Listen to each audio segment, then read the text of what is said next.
Та бүхэнд өнөөдрийн мэндийг хүргэе. Өнөөдрийн Икигай кастаар би өөрийнхөө түүхийг хуваалцахаас гадна Икигай болон амжилт хоёрын хоорондын ялгааны талаар ярилцах болно. Бидний Икигай болохоор бидний өөрсдийн маань дотоодын гүнд болно өгдсөн байдаг. Алмаас адил гэлтгнуулахын тулд тэг маш их урт удаан хугацааны эрүүл хайгуул хичээл зүтгэл бол хэрэгтэй.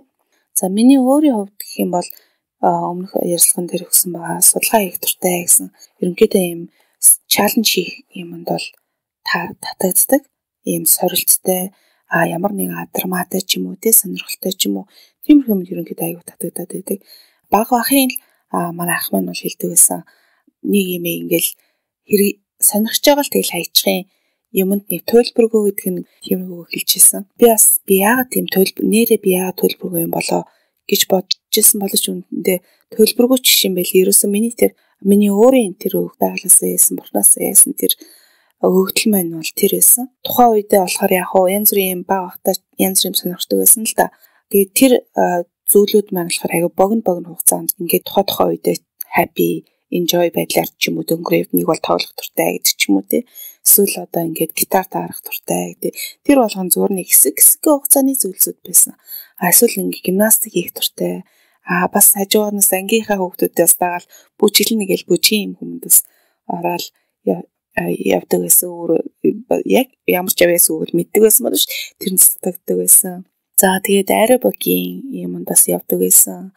Сагсыг бас сонирхдаг байсан. Гэх мэт иймэрхүү байдлаар маш их олон юмдыг сонирхож иржсэн. 10 жилд орсныхаа дараа болохоор 10 жил бага ангиас дунд анги дахлах анги руу ороод ирэхээр яг математик гэдэг юмд бол илүү сонирхолтой болж ирсэн. Математик, тэгээ физик гэдэг ч юм уу юм байна. За жугаар нь болохоор англи хэлийг бас сонирхдаг байсан. Гэх мэт тиймэрхүү маягаар ингэж явж идэл 10 жил бол дууссан байгаа. За тэгээд дараа нь болохоор яасан бэ гэхээр их сургуульд орох болсон. Их сургуульд ороход заримдаа болохоор ингээд хувь заяагаар бас шийдэгдэв юм болов гэж боддог. Би өөрөө очихдоо хэрэглээний математикийн ангид орно гэж боддог байсан боловч яг конкурсны болохоор үнэхээр хангалттай үзүүлэлт хийж чадаагүй, дүн авч чадаагүй. Тэгээ миний байр бол хойшлогдсон учраас би яа ч юм цагварын ангиг авах болсон. Тэгэхээр тухайн үедээ бол би цагврынхаа ангидаа бол нэг тийм дуртай байгаагүй. За тэгэл баг угаасаа өөрийн чинь чадж байгаа миний өөрийн байж байгаа царай энэс чиш дугаа энийг аав гэ өөртөө ярил. Тэгээд шийдчихсэн. Миний 10 жилийн өгдөл 10 жилийн манай 10 жилийн сургалт маш өндөр байсан л да. Хэдий хөдөө орон нутгийнх ч гэсэн Говьтай аймгийн 2-10 жилийн сургалт маш сайн багш нартай байсан. Өссөн төрсөн орчин маань ч гэсэн дандаа тийм скетний гэр бүл юм уу тийм орчинд бол өссөн. Одоо манай ангийн хүүхдүүд бол ерөнхийдөө айгүй өндөр байсан юм шиг байна. За нэг тиймэрхүү байсан. За тэгэл дургүй гэсэн талдаа байсан боловч тэгээд ер нь бол хичээлээ бол нэг тэгж тасалдгүй байлаа. Тухайн үедээ хичээл дээр бол 100% анхаарлаа өгдөг байсан. Тухайн багшийн хичээл. За тэгээд бас үедээ бол би нэг хүчээгүй нэг бие дагаад ч юм уу шимтэж бас суралцаагүй.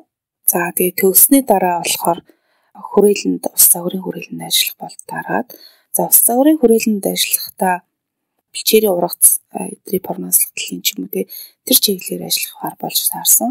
За ороход ч гэсэн бас хөрхөн юм байсан. За тэр талын юмыг бол дараа яриа. За тэгээд 1-2 жилийн дараа бичээрийн юм нэг загварын юмг ажиллуулах гэдэг ч юм уу тийм үзчихэд л аяанда би өөрөө мэрэгчлээ айгу тийм сонирхолтой болоод татагдаад ирсэн.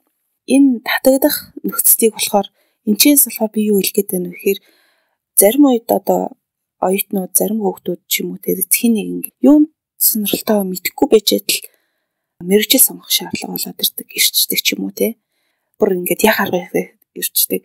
Тэгэхээр өөрөө сонгоог байтал аяанда нөгөө өрөөлөд сонгоно ямар нэг байдлаар ингээд сонгогдод төрөд ирдэг. Гэхдээ би тухайн үед болохоор анх би цагуурт орохдоо би үнэхээр буруу үнэхээр л шал одоо баруун хөлөөрөө биш зүүн хөлөөрөө алхлаа та гэдэг шиг л тэгж бодож ирсэн. Гэтэ одоо би эргээд харахад 20 жилийн дараа эргээд харахад би цагуурт орсондоо үнэхээр баярлалтай.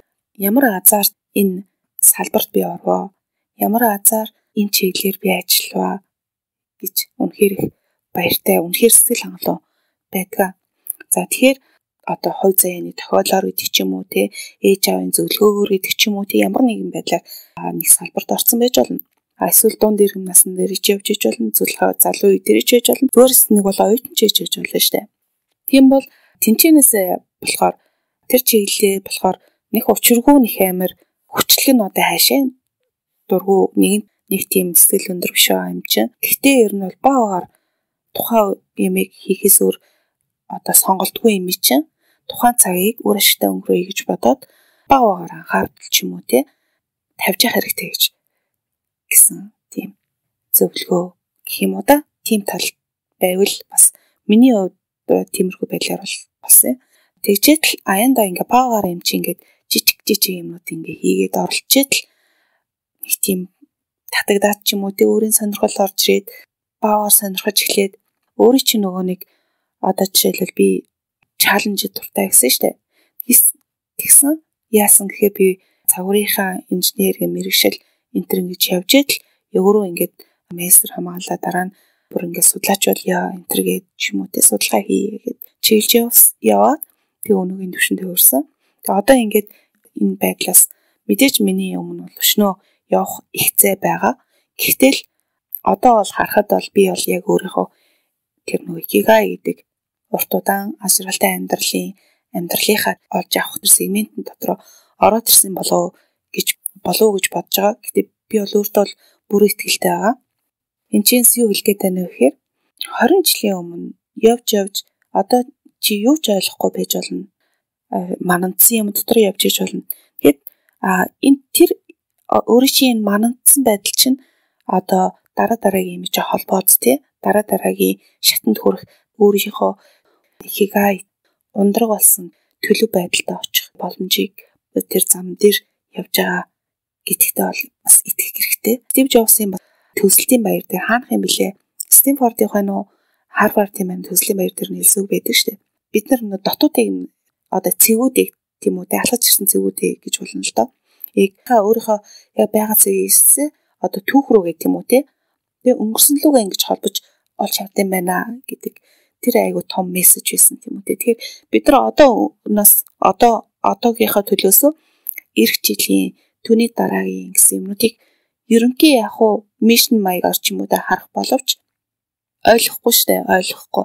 Харин өмнөх юмнуудаа бодоод ирэх юм бол харах юм бол энэ бүхэн тэр бүхэн одоо тэнд тэгж удаж исэн тэрийг ойлгохгүй байсан энэ юунд ингэж байсан энэ бүхэн маань үүнтэй холбоотой байжээ гэдэг ч юм уу тий. Ийм холболтуудыг бол бид нар эргэж харж иж холболтуудаа олж хардаг гэсэн тийм гайхалтай мессеж байсан. Энэ икигайын төлөө хизээ нэгэн цагт өөрийнхөө икигайийнхаа төлөвтэй очихын төлөө бас яваарэ гэж бүгдд нь хүсээ. Тэгэхээр бид нар өөрөө өөрсдөө зорилготой болох хэрэгтэй ах нэ гэсэн үг тийм үү тийм. За тэгэхээр цэвэр энэ төлөв рүүгээ очихоос өмнө мэдээж тодорхой хэмжээний юм золиосууд бол хэрэгтэй. Икигайийнхаа яг тэр орчинд орохоос өмнө тэгэхээр түрүүчийн ярилцлаган дээр хэлсэн шиг нэг юм дуртай байлаа гэхэд түүгээрээ одоо жишээлбэл цалинжаад тийм үү хангалттай амьдралдаа хүрэхээр хэмжээний мөнгө олох боломж бол эхэлж байгаа улсад бол тэр болгон байхгүй шүү дээ. Тэгэхээр хажуугаар нь одоо хобби маягаар ч юм уу те эсвэл нөгөө жишээлбэл би эхний ээлжинд одоо хүрээлэнд орчоод хамгийн эхний 1-2 жилдээ маш их англи хэлийг бол би дааж сурчсэн. Тухайн үед тийм ч санхүүгийн боломж байгаагүй. Цалин ч гэсэн бага байсан. Ажил дээр ингээд англи хэлний намтай нэг ихчтэй бас загнуулж ирсэн ажлынхаа ихчтэй энэ ажлаа хийхгүй англи ном үзээд байна гэж жишээний иймэрхүү маягаар өөрийгөө дараагийн түвшиндээ хүрэхийн тулд юу хэрэгтэй байна вэ гэдгийг тэрийг яагаад гэтээ ажлын цагаар биш байгаасаа хичээлийн цагаар бас биш байгаасаа тий уучлаарай. Гэтээ би бас тэгж явж исэн. Гэхдээ мэдээж би ажиллаа бол хийдэг байсан. Харин гэтээ өөртөө цаг гаргаад тэр одоо жишээлбэл нэмэлт зүйлүүдээ бол хийдэг байсан.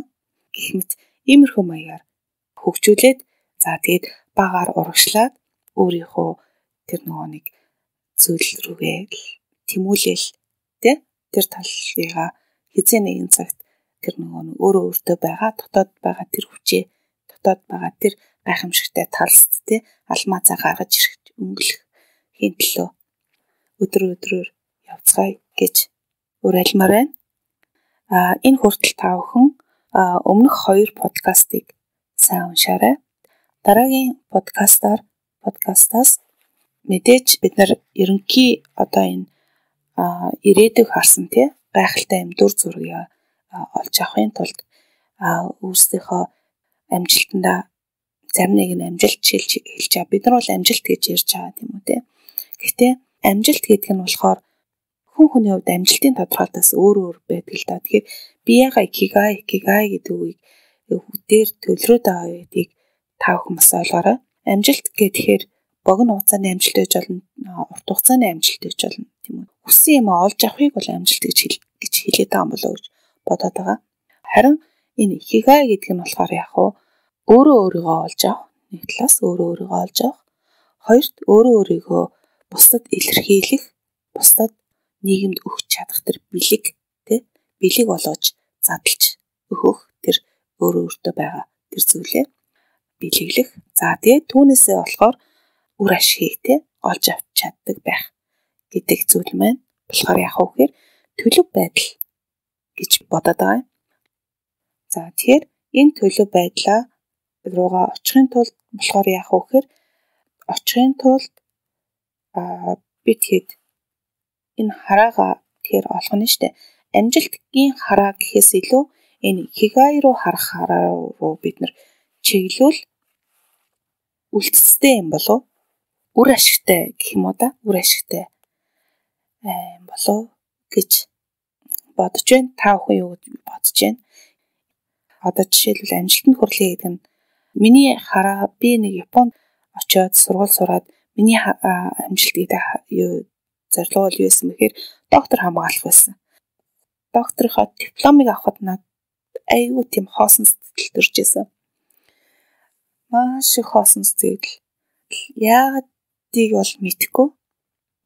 Тэгээд ингээд бодоход нэг тийм энэ юу блэ гэдэг ч юм уу би одоо юуны төлөө ингэж хэдэн жилийн өнгөрөөч үү гэдэг ч юм уу их сонин юм бодогдсон байлээ.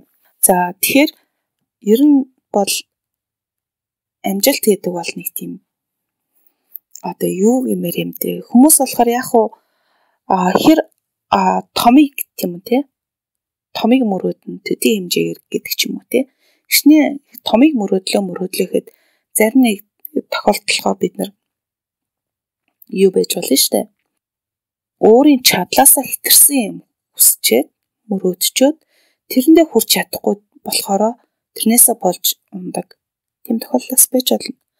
Нэг бол яг нэг юм мөрөөдөл тавьчлаа одоо жишээл доктор хамгаална гэдэг ч юм уу тэгээ хамгаалсныхаа дараа нөгөө одоо хийх ажил нь дууссан юм шиг хайч хаач мэдэхгүй одоо яах вэ гэсэн юм шиг нэг тийм айгу тийм тодорхойгүй зүйл ахгүй юу. Тэгэхээр амжилт гэдэг нь болохоор ямар нэг юмныг барьж ч юм уу зорих тийм юм шиг байгаа. Тэгэхээр ер нь бол энэ икигай гэдэг нь болохоор тийм зорилго биш гэж хэлээд байгаа тийм үү нэг зорилго биш харин нэг тийм дундаршгүй тийм үү унтрахгүй хизээж алга болохгүй устж үгүй болохгүй төлөв байдал. Тэгэхээр тэр төлөв байдал гэдэг юм болохоор үнэхээр бид нар бол зуурах хэвээр зүйл гэж харж байна. Тэгээ та бүхэн юу гэж бодож байгаа? Хэрвээ та бүхэн юмтай санал нэг байгаа бол дараагийн подкастыг үзээрэй. За мөн тэгээд дараагийн подкаст ингэж болж өгвөл ойрхон гарах учраас та бүхэн нөгөө subscribe гэж байгаа энэ бутон энэ товчлуур дээр дараад бүртгүүлээрэй. Тэгэх юм бол дараагийн нэвтрүүлэг подкаст гарсан тэр бүрт танд бол мэдээлэл бол очиж явах болно. Тэгээд та подкастнасаа хоцрохгүйгээр шин подкастуудыг авч үзээ сонсоод тэгээд хамтдаа энэ ирэх өдрүүдийг ирэх онуудыг хамтдаа өнгөрөөвөл яаж яах гэсэн санал байна. За тэгээ баяртай.